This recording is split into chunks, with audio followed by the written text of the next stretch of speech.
Momentum is the fuel that's going to get you wherever you want to go.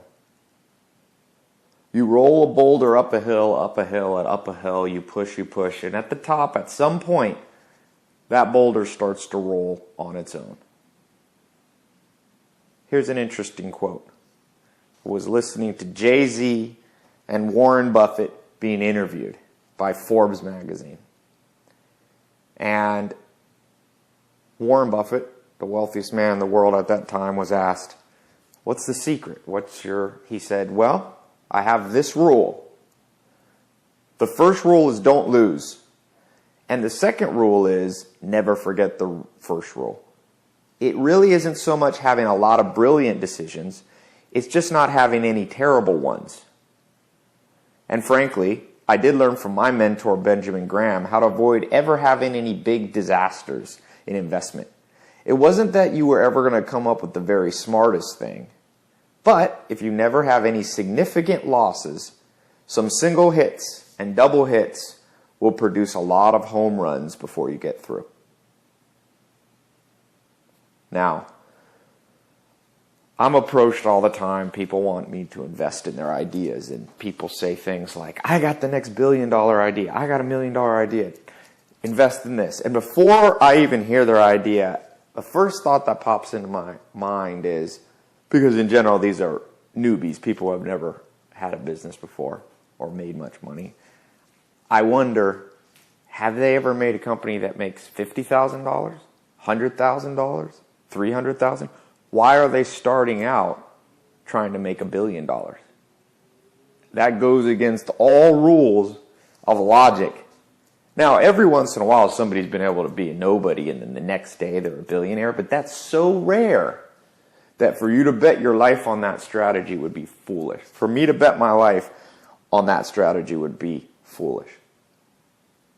If you ever watch a chess game, two players, one can have not as good of pieces, not even as good position, but if they have the momentum and they're one step ahead, they win.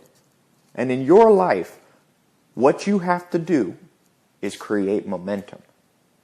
And you need to follow this rule. Never fail. So your first business, your first health step, if you're trying to get thin, if you're trying to make $1 million, if you're trying to become famous, an actor, a singer, whatever it is you're trying to accomplish, the first goal is get a little success.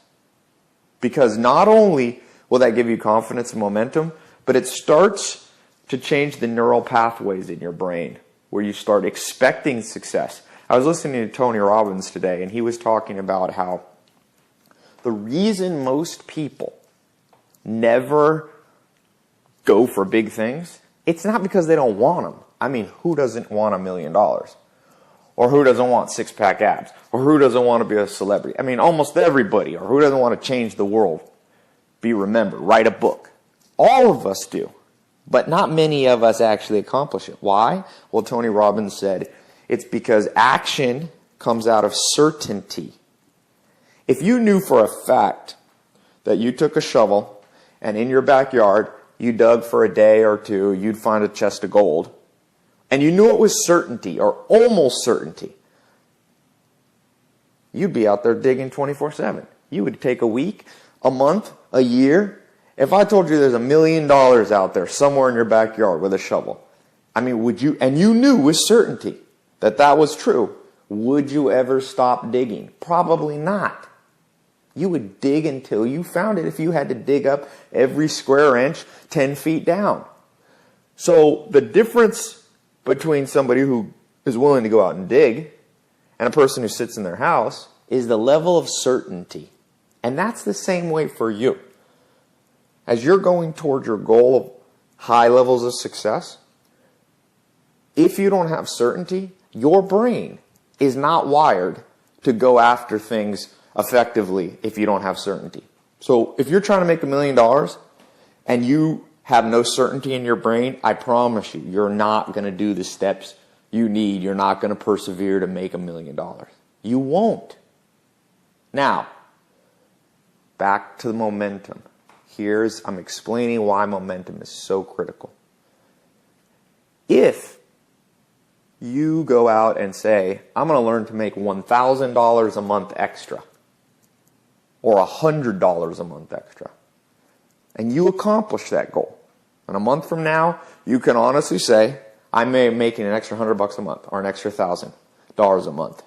Well, now you're starting to hardwire your brain that when I make a goal, I'm able to accomplish it, and your brain starts to trust you. Remember, your subconscious is what you need to rewire, because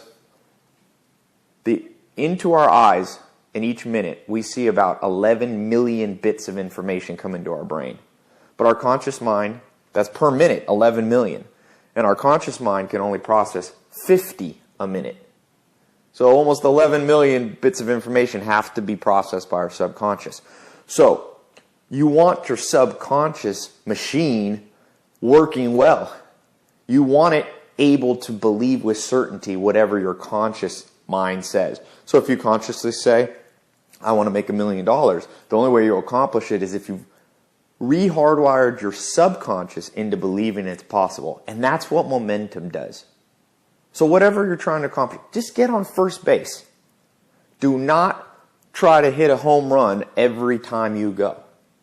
Be successful. You know, the old wise saying says, he who is faithful in a little will be given a lot. That's momentum.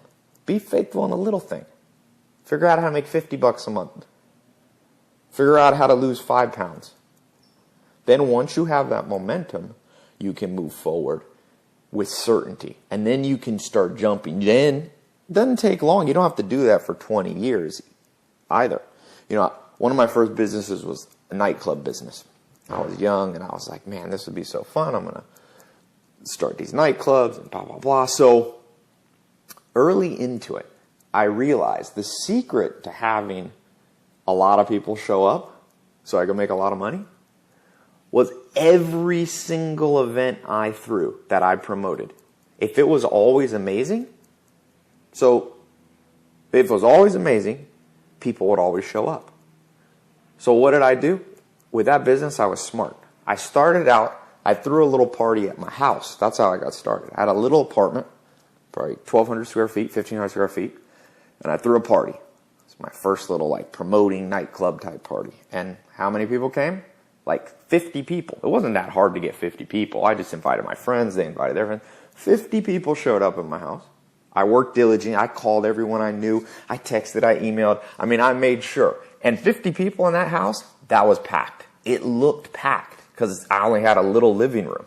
People were sitting on top. It was a UFC party. We were watching a fight. Guys and girls were there. Everyone was having fun. There was food. Boom. It was exciting. About a month later, I was like, man, I can't fit this many people in my house. So I was at this restaurant, and it was called, I can't even remember the name of my first little place. It was like the Green something. Verde it was called. That's right. It was a Brazilian restaurant, and it was teeny. I mean, it probably could hold 50, 75 people to eat. So I asked the owner. His name was Giorgio. I said, Giorgio, can I use this club, this restaurant, and turn it into a nightclub at night? Just let me try one time. And he said, okay, what the hell? He was from Greece. He was a laid back, loved to party. So did the same thing. Got on the phone, emailed, texted everyone I knew. I'm doing a party at Verde. So this place only needed 75 people. And I'd just gotten 50. And all those 50 people knew it was a good party at my house. So a month later, I do this party at Verde. So many people came to that. I mean, it held 75 and it probably had 150 people show up. That's when I learned the importance of bouncers. There was so many people I was trying to charge people $10 at the door. And people were just walking by us, just going in there. It was packed. It was like pandemonium. So I was like, wow. I did that a couple times. And every time I made sure I called everybody, just trying to hit a first base hit. I wasn't trying to become the biggest nightclub promoter in that state, but I eventually became that. The largest, I threw the biggest events in a whole state. So after Verde, I went to the owner. I was like, look, Giorgio, this place is too small. This place is way too small. I'm packing out. We got lines. So right next door, he had his big restaurant. This place is called Parazad. And I was like, let me do the parties here. And the same pattern. That place, though, could hold like 500. But you know what? When I called up my friends, I had a track record. I had momentum. Now, I also had certainty in my brain. I had started to rewire my brain. It was like my brain was saying, man, every time you say you're going to throw a party, everyone shows up. So when I talked to people, I had confidence. I had a tremendous amount of confidence. And when I called those people, I was like, I'm doing it at the big restaurant, at Parazod, Friday night. Boom, show up. Then all of a sudden, 500 people started showing up. 700 people started showing up. And it eventually got into the thousands. 1,000, 2,000. But for years and years, I never once threw a party that failed. Every one of them was big or bigger than the one before. And then I got the reputation that whenever this person does something, it's going to work. So success attracts success. People came out of the woodwork. Investors that want to do other businesses. I became, kind of the go-to guy. If you want something done, go to this guy.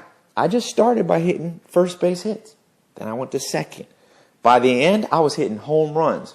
2,000 people showing up, paying a lot of money. I was making a lot of money in my early mid-20s from that. I had enough money to do whatever I wanted. And that was just one business. I had another business. It was just a little part-time thing. So for you, I live in Hollywood, Beverly Hills, and it's like people come here from little towns, and they're going to be the next big actor, the next big model. And their goal right away is to be starring in a Steven Spielberg play. I'm like, why? Why? Get a little role. Move your way up. Never fail. Rehardwire your brain to momentum into confidence. So I want to encourage you. It's the same with money. Most entrepreneurs make this mistake. And remember, Warren Buffett, what he said. He said, man, just hit a lot of first base hits. This is a man, just so you know, who made a company go from $1 million company to $150 billion company. The greatest investor of all time. The man who knows more about how to make yourself successful than anybody possibly to ever live. And what was his advice? Never fail. So that's a hard rule, to never fail. How do you do it? You just do a little bit. Lose 5 pounds. Lose 1 pound. Once your brain's certain that you can control your diet and exercise enough to lose 5 pounds, it'll help you lose 6. Once you learn how to make $1, it'll show you how to make 2. Momentum.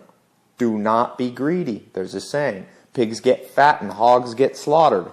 What does that mean? Just be a pig. Just eat a little bit. Just be a little bit greedy. I just want a first base hit. I just want to make $100. That's just a pig. And pigs get fat, meaning they get what they want. But hogs want too much, too fast. And the world slaughters them. If your goal is your first company is going to make you $10 million, you're being a hog. You're going to get slaughtered. If your first goal is going to make you an extra $1,000, $2,000 a month, now you're just being a pig. You're going to get fat and be happy.